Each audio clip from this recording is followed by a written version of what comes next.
आगे मुरली पढ़ते हैं जी। तो परमात्मा ने कहा अपने अपने साथियों से, अपने अपने कार्यकर्ताओं से न दुख लेना न दुख देना, दुआएं देना और दुआएं लेना।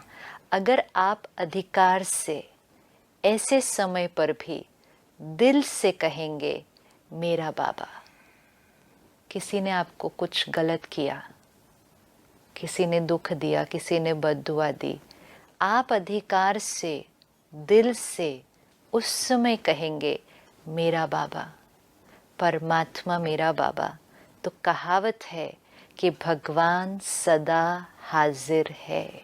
ब्यूटीफुल।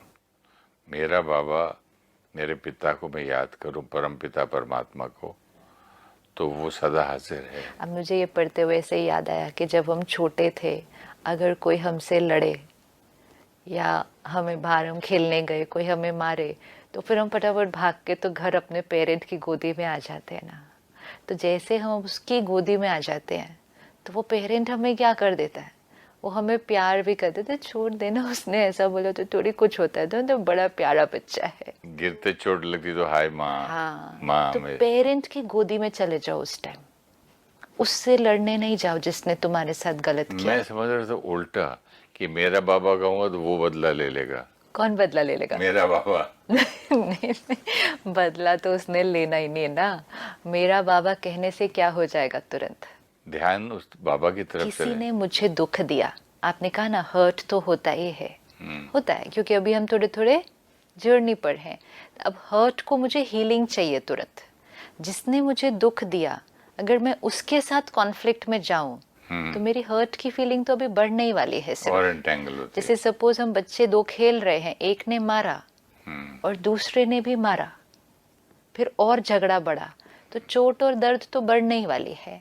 और उसकी बजाय, झगड़ा करने की बजाय अपने पेरेंट की गोदी में फटाफट भाग के आ गया, तो पेरेंट ने उसको क्या किया, जो थोड़ी चोट लगी भी थी उसको भी फटाफट ठीक कर दिया, उसको प्यार भी कर दिया और उसको समझा भी दिया कि कोई बात नहीं ना, मारो, छोड़ो ना।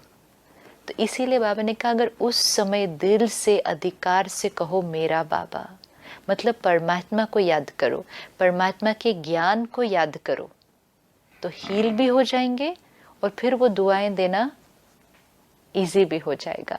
तो एक ने दुख दिया, लेकिन जो सुख दे रहा है उसको याद कर लो। ये ऐसा तो नहीं कि डर के भागने वाली बात हो जाए? भाग नहीं रहे, परिस्थिति को चेंज कर रहे हैं। हम अब फिजिकली नहीं विड्रॉ होने वाले, हम वहीं रहेंगे। सपोज आपने मुझे कुछ किया, कुछ दिया, कुछ नुकसान किया, कुछ गलत किया, I am not running away, I have to respond, but now I have to change my response. पहले नफरत का रिटर्न नफरत, गुस्से का रिटर्न गुस्सा, हर्ट का रिटर्न हर्ट, या कई बार तो ज्यादा नफरत।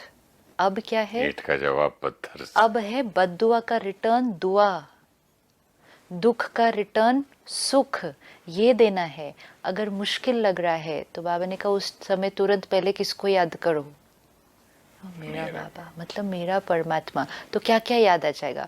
परमात्मा याद आया, परमात्मा का ज्ञान याद आएगा कि उसका संस्कार है, मेरा कार्मिक अकाउंट है, कोई बात, ज्ञान याद आएगा, शक्ति याद आएगी, कर्तव्य याद आएगा कि दाता के बच्चे, उसके गुण याद आएंगे। दाता के बच्चे, दाता के बच्चे, बाबा ने कहा मास्टर दाता है। एंड मोस्ट इम्पोर्टेंट, उसको याद करते ही अच्छी वाली फीलिंग आ जाएगी, फॉलो फादर, सुख तो चेंज हो जाएगा। तो बस इसलिए बाबा ने कहा परमात्मा भगवान सदा हाजिर है। मतलब उसको क्यों कहा जाता है भगवान हर जगह हाजिर है? क्यों ये आई कि भगवान हर जगह है? मतलब जिस क्षण उसको याद करो, वो है। उसका प्यार, उसकी शक्ति और उसका ज्ञान हाजिर है। अगर आपने दिल से अधिकार रूप में ऐसे समय पर मेरा बाबा कहा तो हजूर हाजिर हो जाएगा। क्योंकि बाप किस लिए है? बच्चों के लिए तो है। और अधिकारी बच्चे को बाबा सहयोग ना दे, ये हो नहीं सकता। लेकिन उस समय हम उसको भूल जाते हैं और उनके साथ उलझने की कोशिश करते हैं, उनके साथ सेटल करने की कोशिश करते हैं। तो बाबा ने कहा अधिकारी बच्चों को बाप सहयोग ना दे, ये हो नहीं सकता, असंभव। तो परिवर्तन करके जाना, जैसे आए थे वैसे नहीं जाना, परिवर्तन करके जाना। मतलब मुरली में आए, मुरली सुनी, इतना सब कुछ सुना, जैसे आए थे वैसे नहीं जाना। ये क्लास की बात हो रही है, हाँ, मुरली क्लास। सामने डायरेक्ट जब सुनते